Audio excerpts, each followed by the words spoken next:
That's exciting.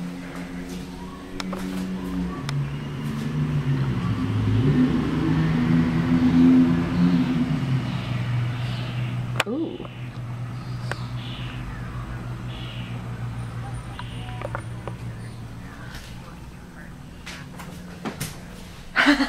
Yeah, which it doesn't sound at all fun.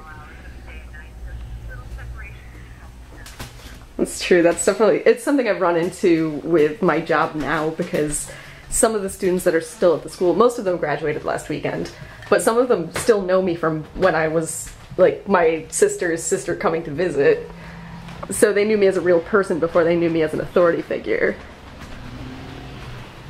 which has been a fun year.